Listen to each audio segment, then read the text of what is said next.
So you'll have to forgive me again. I had written on here because this is the second take of this video, and I don't want to reprint these slides just for a second take here. In Chapter 8, this is a shorter chapter because it's presumed to be a little bit easier, if only because it builds off of the previous chapter. It takes on the same strategy. And to review here for you what we've been doing here is we started out this whole part of the course by talking about firms being profit maximizers. And that as profit maximizers, what we have to do is we have to take into account their total revenue and their total cost, because that is what profit equals. Profit equals total revenue minus total costs. Well, the cost standpoint we looked at in Chapter 6. As for the revenue, which is price times the quantity, what we saw is that it's different based on how much or how little competition there is. And what we looked at in the previous chapter on like slide 2 was these 4 different kinds of firms existing. Perfectly competitive, which is what we just dealt with in the last chapter, where there were many firms who were price takers.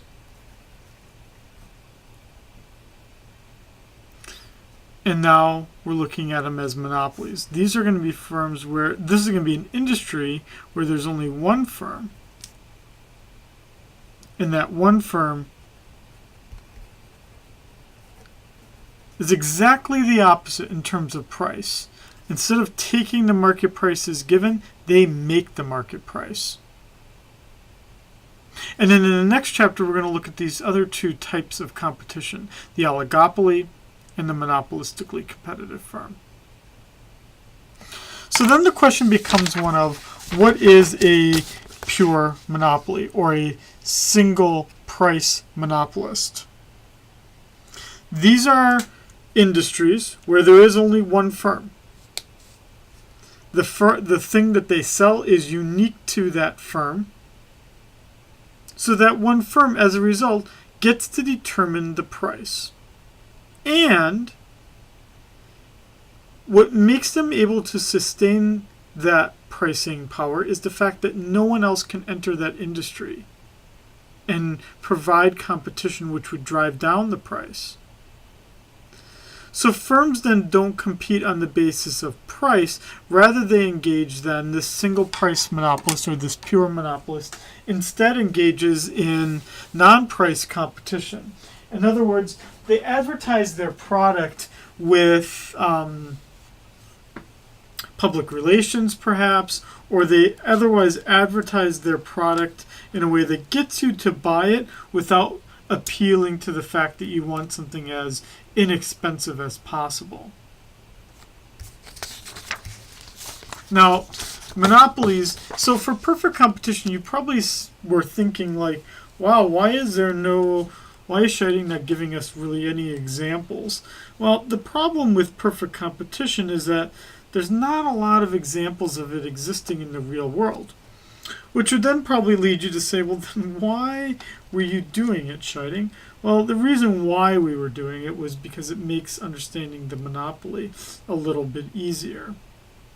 And there are some perfectly competitive types of firms, or pretty darn close to perfectly competitive types of firms. But the monopolies, there are many of them. Here in Hawaii, we have Hawaiian Electric, for instance, the Board of Water Supply. We don't really have, we have Hawaii Gas, but that's a private company, but they really are the only ones that sell it, but they're not a public utility. And then we have near monopolies, where you do have like Intel, and there is AMD, which is the equivalent if we're talking about like computer microprocessors. But we could also say professional sports teams, right? Like the NBA, the NFL, the MLB, right? Major League Baseball. But I even would add another one. Us. UH. Right? The whole UH system is a monopoly. We are the only public system of higher education here in Hawaii. And that makes us a monopoly, which means we have complete pricing power. What is key to this industry and its ability to keep profits is the fact that it can stop new firms from entering the industry. What that means is that the firm has to either have a legal way of stopping other firms from entering the industry, a patent or a license, or in the case of like Hawaiian Electric or Hawaiian Telecom, it's just that it would be so expensive to set up another system that it makes sense to only have one electric company, one telephone company. Or you might have, so this is what you would see, for instance, in prescription drugs. There's usually only one firm that makes a prescription drug, at least initially, and that firm can exist because other firms can't violate that firm's profit. Economies of scale, that would be like Hawaiian Electric.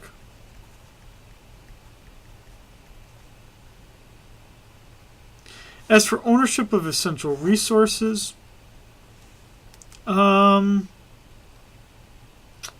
little bit of a tougher one. In the aluminum industry, for instance, there's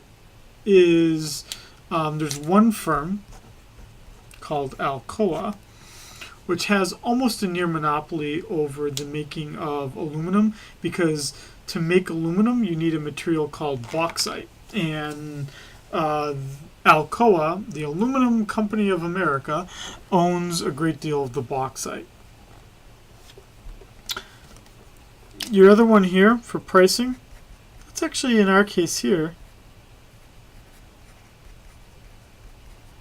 Hawaiian Airlines, right?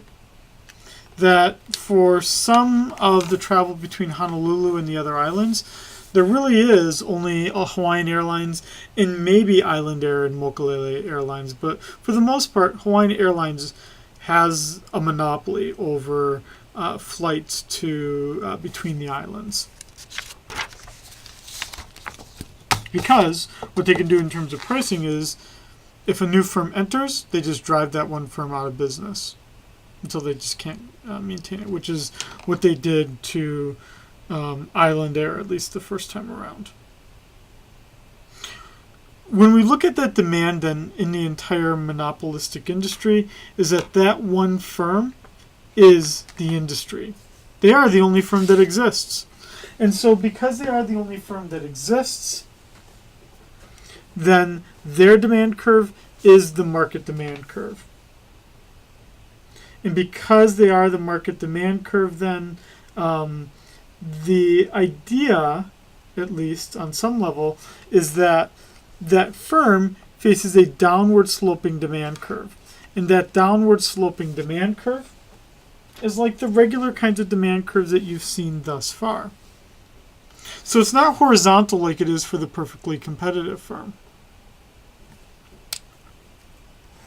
But unlike the perfectly competitive firm, whereas for the perfectly competitive firm, the marginal revenue was the same as price,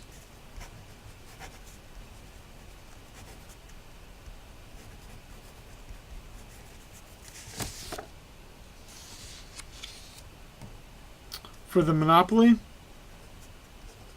what we're seeing here is that the marginal revenue is always less than the price. Now we still follow the same rule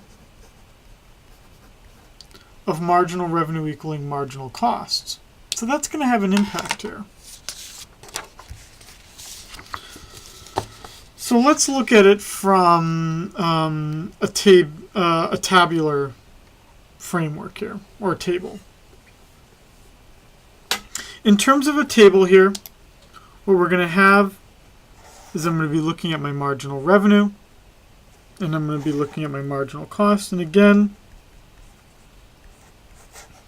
to find out how much I'm going to produce, I want the two to be equal or pretty darn close to it. And the closest I can get them to each other is about right there. A difference of only 12. Then, with the marginal revenue equaling marginal cost, or close to it, to determine the quantity, then what I'm going to do is I'm going to look at then the revenue that exists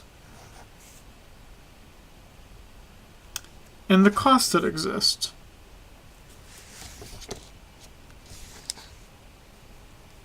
Now these are I'm sorry, not this. I'm sorry, not that. This. You could have gotten it with this, but you'd have to multiply by the quantity. It's a little easier to do it this way. The difference between 610 and 470 is that.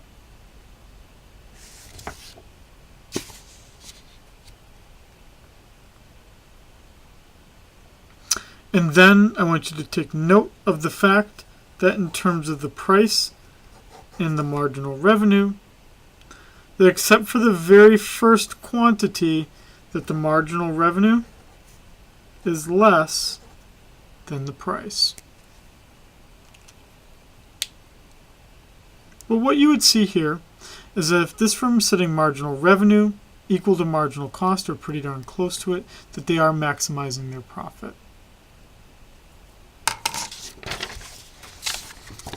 How does that look graphically? Well, in this case here, for these kinds of firms, all of these customers are going to be paying the same price. So sometimes you'll see it called, if you're looking at things on the web as well, which is absolutely fine, you would see these sometimes called single price monopolists. It's a monopolist that charges the same price to every customer.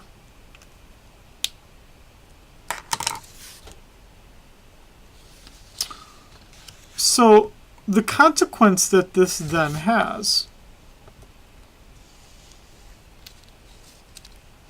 is that if I want to sell one more unit,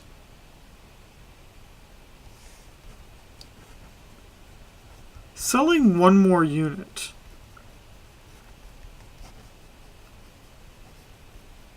absolutely brings in more revenue,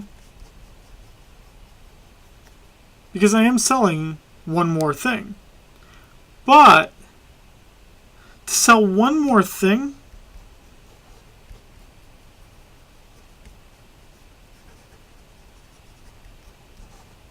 I have to lower the price.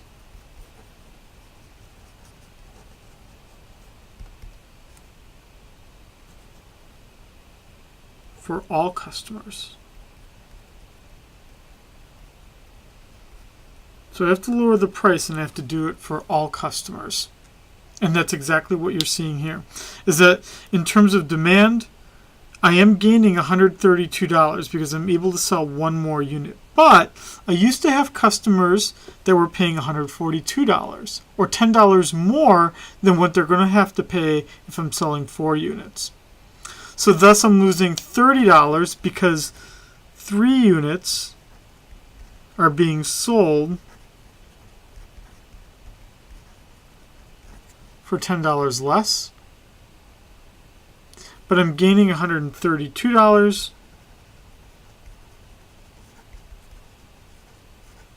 because one more unit is being sold.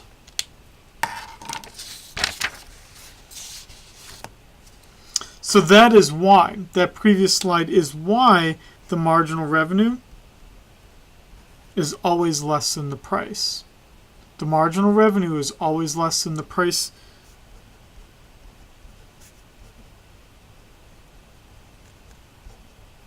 because there's a loss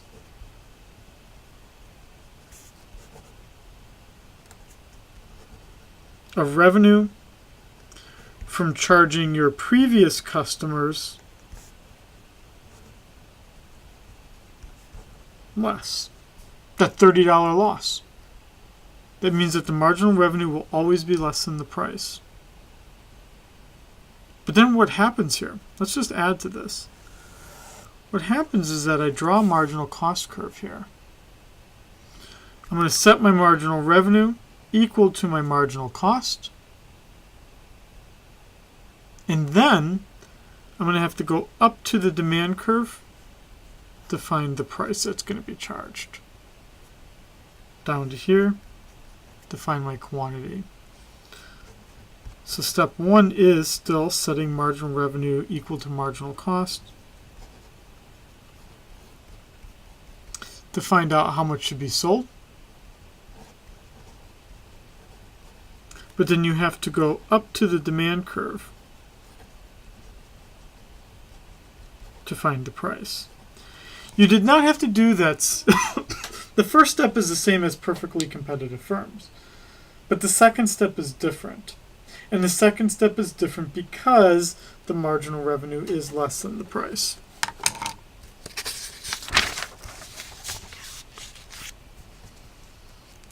And this largely repeats what I've just said. That the marginal revenue is less than the price. This firm is a price maker. What this means is that it's going to be on the upper half of the demand curve. Or more specifically, there's my demand, which is equal to price. This is again for the monopolist. Here's my marginal revenue. But this marginal revenue curve is 2 times as steep as the demand curve. If it's twice as steep, that means that the point that it crosses this axis must be the midpoint of my demand curve. Marginal revenue would have to equal marginal cost somewhere on that part of the marginal revenue curve, which then basically means only the upper half of the demand curve is got to be the region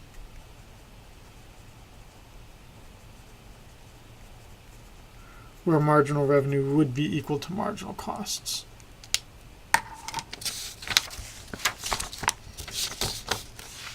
And the only thing that we could add to that then would be the cost curves. Let's draw it out so it's a little bit clearer here than this, and then we'll come back to this.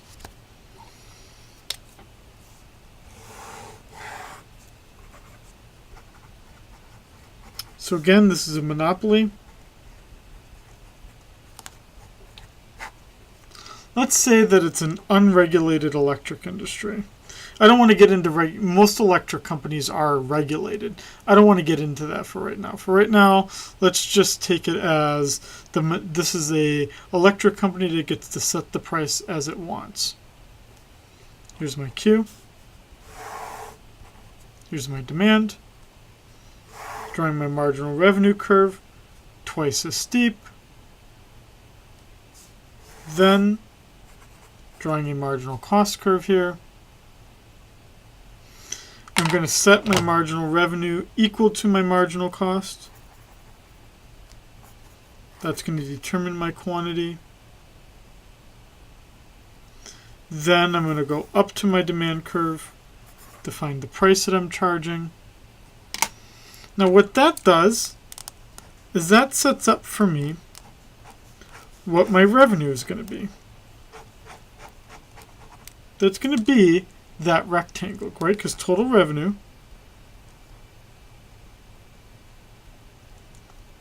equals P times Q. What we need to add to this is the average total cost, the average variable cost. Let's just do the average total cost here to make this curve look a little bit less complicated.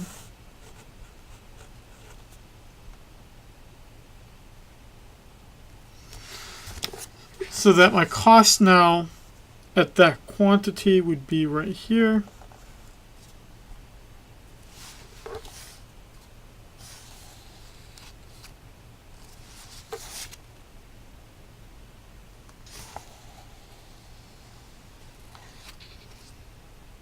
And now I've got a difference between the two.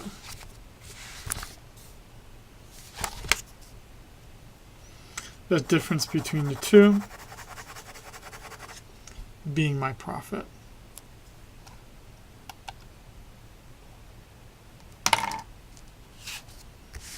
Seeing another way for right here, that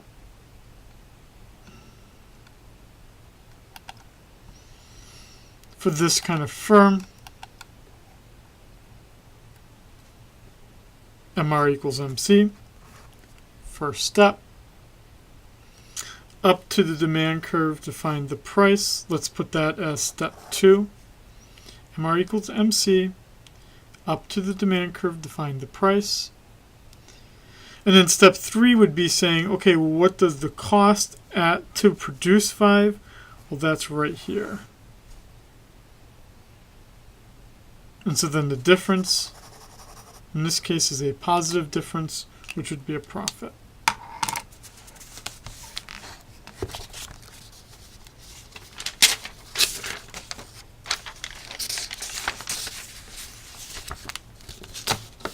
Now, monopolies aren't exactly what you think they are. These monopolistic firms then aren't going to necessarily just charge the highest price. Some patent-protected pharmaceutical drugs are actually more reasonably priced than others. Because it's not necessarily the case that people will have to buy, right? I mean, you could do without electric. Right? You could generate it yourself. You could live a life in the dark. There are things you could do to not use electric. Or, even if you do buy electric, you don't have to use it wastefully. And if you don't have to use it wastefully, that would put a limitation on what that monopolistic firm can do. What we also see then about these monopolies is that it's also possible to incur a loss because they have to control their costs just like any other firm. And monopolies can and do go out of business if they don't manage their costs. Now, whereas the previous chapter ended with a slide that said that perfectly competitive firms or purely competitive firms were efficient. The idea here, and as illustrated by this slide, is that these monopolistic firms are not efficient. That there's a level of inefficiency, this triangle, which is known as our deadweight loss.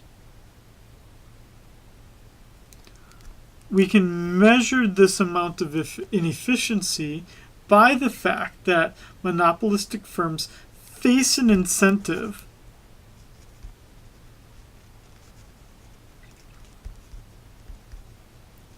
to restrict output.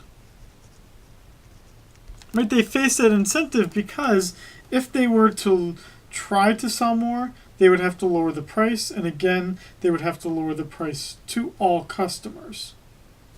So these firms absolutely face an incentive to restrict output, and by doing that, they create a loss in production. That loss in production, or the measure of that inefficiency,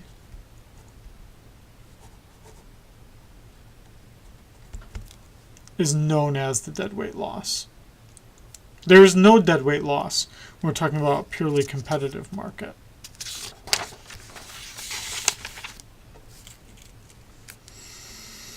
And as I said, the cost structures are important to take into account. These firms do have to think about how large are they going to be. It doesn't, just because they are a monopoly, doesn't mean they're going to have to try to serve all customers, right? Or pharmaceutical companies don't try to cure all diseases, right? They focus on certain ones. These kinds of firms as well, they're going to do things, they're going to spend money to keep themselves a monopoly.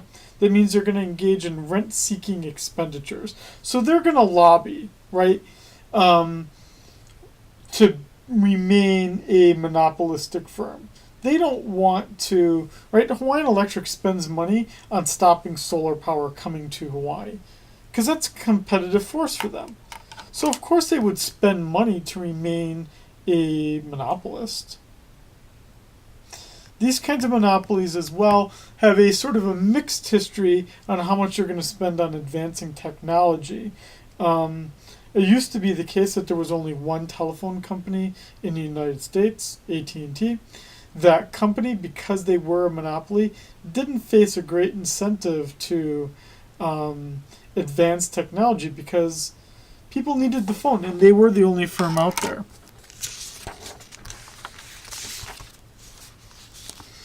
Now, what some firms then do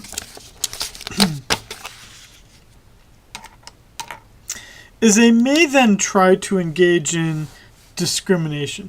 Now, in this case, discrimination is not a bad thing. Rather, what they do is they charge different prices to different customers. So they'll have to find some way to differentiate these customers.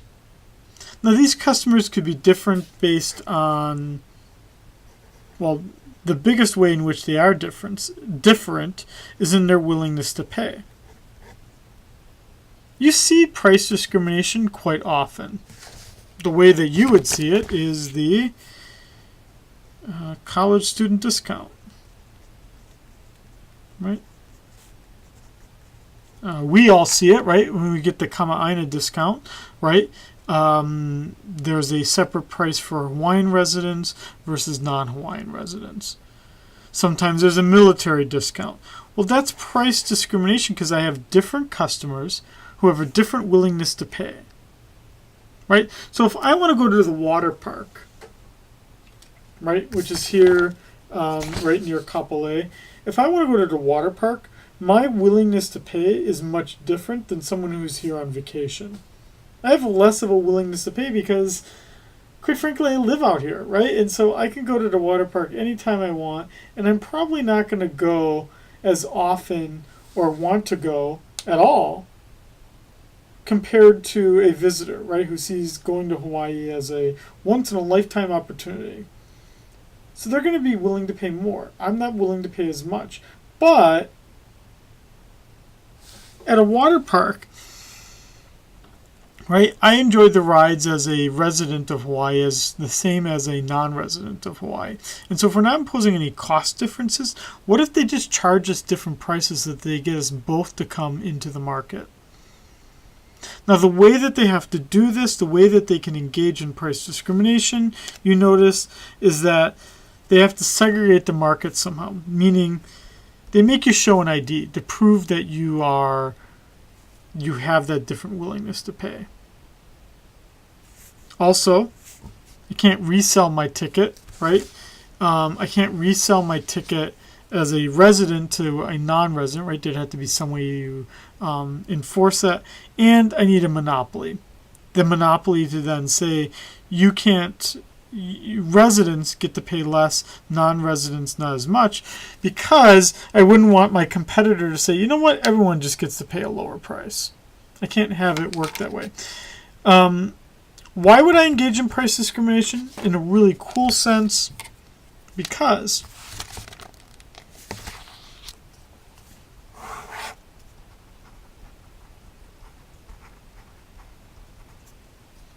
if I set this up for the water park with my price and quantity, demand equaling price, and it is a monopoly for the most part because there is only that one water park, really large water park in Kapolei. Not doing anything different thus far. Again, first step, marginal revenue equaling marginal cost. That's determining my quantity. I'm going up to the demand curve to determine my price. But now what if I want to sell more?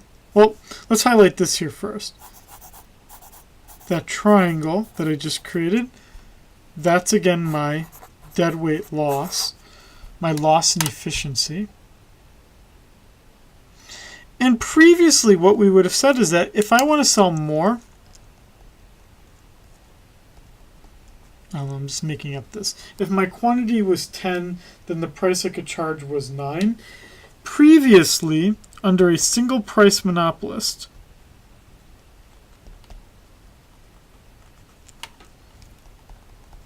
to sell 11,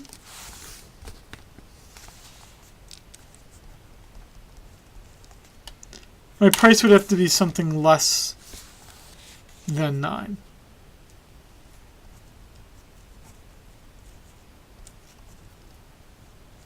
But if my firm was a perfect price discriminator,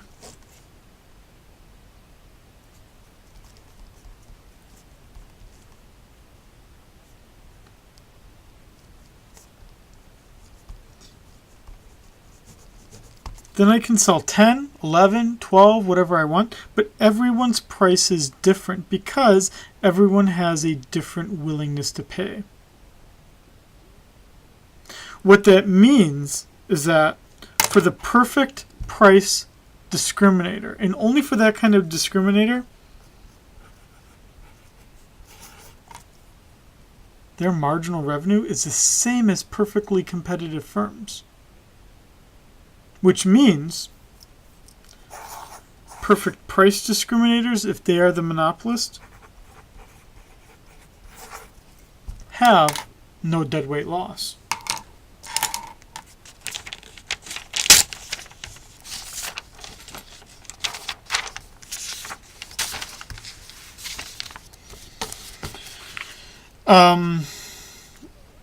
Where you see this in other ways would be electric utilities. Businesses pay different prices than residential customers. Business travel, right? If I want to fly in first class or business class in an airline, I'm going to pay a different price. Even though, yeah, they get food and whatnot, but the costs are basically the same. But business travel, right? Those are the kinds of customers that want to be able to get a refund because maybe their business meeting got canceled. They're the ones that are going to book their ticket at the last minute, right? Whereas a leisure, right? I just booked my ticket. This is August, or I'm sorry, this is May. I just booked my travel for August and for December for the rest of the year, flying back to the mainland. So what does that tell you, right? I'm a very different customer than someone who's setting up business meetings, who would have no earthly idea what their business meeting is going to be. Movie theaters, right? Old people, or oh my God, let's do the one. Right, Regal Cinema charges a different price on Tuesdays than the rest of the week. Well, I went to the movies once on a Tuesday, but most of the time I can't either make it to the theater or the movie theater is so crazy I don't want to go on a Tuesday. But different, right? Same movies being shown. So the costs are the same, but the revenue brought in is different. Coupons, right? Those who are willing to cut coupons get different, lower prices than those of us who do not. And as a result, right, same product being sold, but someone cutting a coupon is revealing that they are less willing to pay. And so they get the product at a cheaper price.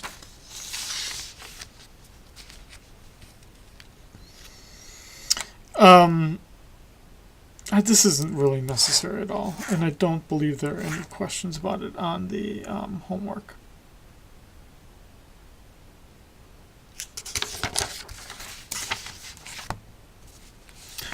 So what does that mean for us, for monopolies?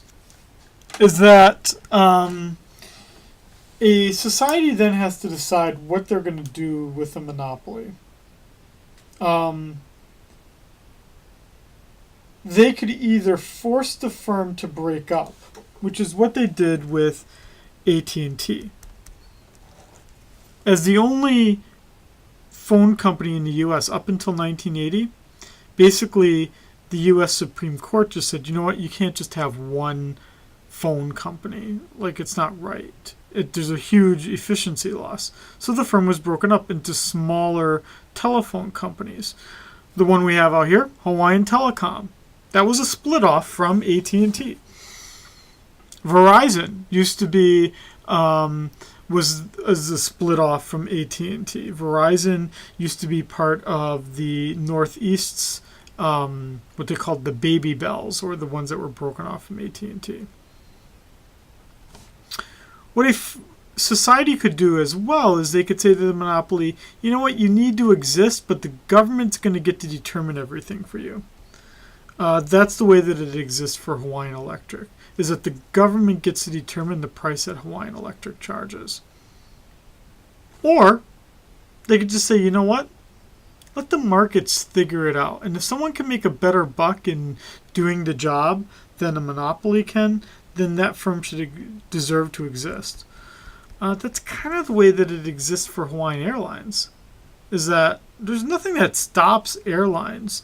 I mean, there are some markets like Japan where Hawaiian Airlines competes, and there are some limits to entering and exiting because they own the landing slots. But if I wanted to start my own airline from here to Maui, I could do it. Right? And that's the competitive threat that Hawaiian Airlines then faces. They can't just charge whatever they want, because Hawaiian Airlines always has to fear someone coming up with an idea of how to travel between those between those islands.